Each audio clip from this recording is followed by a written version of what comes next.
So 90% of time, when you ask coaches, what are the most important characteristics of coaching football? 90% of the time, they're going to tell you it's all about building men, creating servant leaders. It's all about the kids. And I think all of these aspects are really important, but they don't really tell us how we're able to do those types of things. So in today's video, we're going to take a look at top 5 ways of being able to build culture and relationships within the program.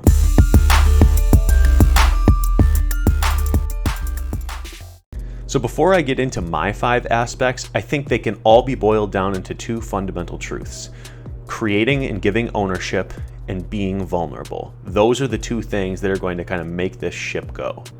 So number 1 is going to be relatability. As a coach, you need to be able to find common ground and communication channels where you're able to talk with your players about things that they can relate to. I remember being at a junior day event a few years ago, back when PJ Fleck was at Western Michigan. Now, regardless of what you feel about PJ Fleck, he said something that really sticks with me. The players were getting tested and measured in the other room, and all of the coaches and parents were in the room with him.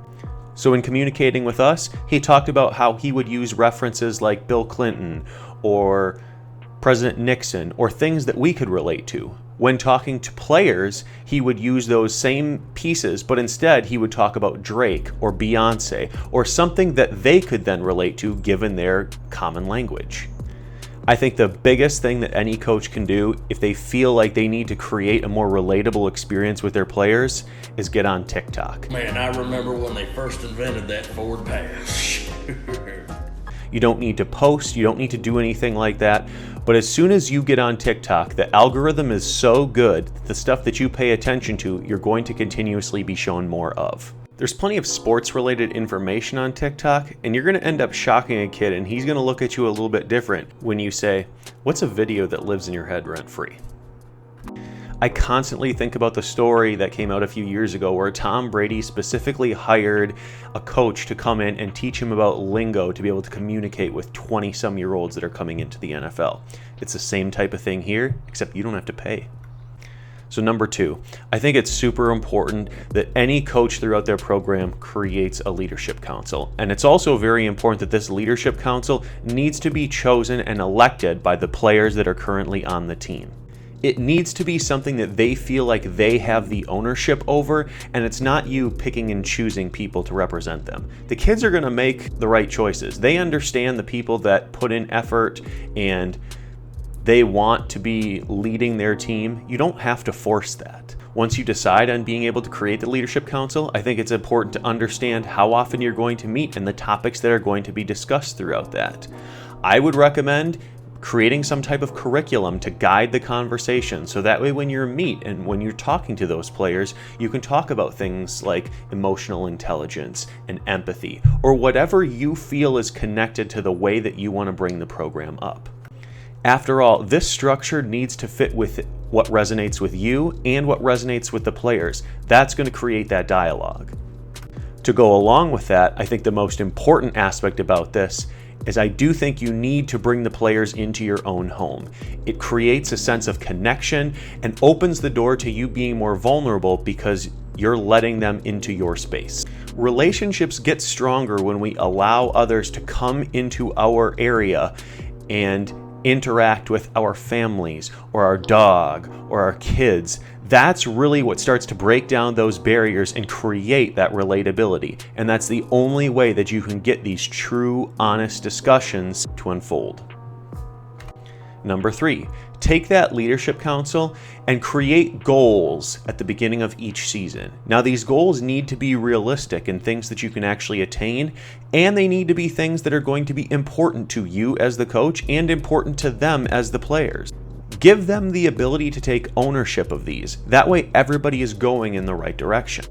Now, these goals can't be things like 100% off-season attendance at workouts. It needs to be something that can actually be followed through on and something that you're constantly talking about. Maybe it's something as small as keeping our game field clean of litter and things like that. Or maybe it's something related to community service. The one big thing I'll tell you about community service, though, is make sure that it's important to the players and not just you as the coach wanting to be able to use that to boost your profile online by saying, we've dedicated this many hours to community service. Would it still create that impact if you didn't post it on social media? That's the question I think we need to answer. All right, number 4. Every program and every business in the world likes to think that they have an open door policy. That's not the case, and it's important to be able to create a culture and environment that fosters that as an authentic experience. You will be able to find out very quickly whether players are going to feel comfortable enough to come and talk to you about certain aspects. Now again, I think this does work hand in hand with the leadership council and the vulnerability, because the more you can relate to them as a person, the more interested they're going to be in coming and talking to you if they have some type of thing that they need to work through. Are you creating an open door policy, or is that something that everyone can actually feel? And that'll go into number 5. This is probably the most important one for you as a coach, and that's going to be exit interviews. It is absolutely critical that you have a form of exit interview at the end of each year, because that allows the players to give you feedback in order to make you a better coach. I think most of the time coaches use exit interviews as formalities for the players, but in reality, this is how you as the coach check for understanding and try to figure out, hey, is what I'm doing actually working? Another tip, if in that exit interview they don't give you anything that you can improve on, then that tells you that you haven't created an environment where they feel safe enough to share their honest thoughts. Every person and every coach has things that they can continuously improve on. Your job is to create an environment where it's okay to have those discussions. Is your culture truly one of collaboration, or is it one of fear? If you need some ideas on an exit interview structure, check in the description below, look in the Google Drive. I have my exit interview sheet that you guys can take and download and hopefully alter and use to get the best out of your program. Let me know in the comments what aspects I missed, and if you like this one, make sure to check out my top 5 successful tips on how to be a good football coach.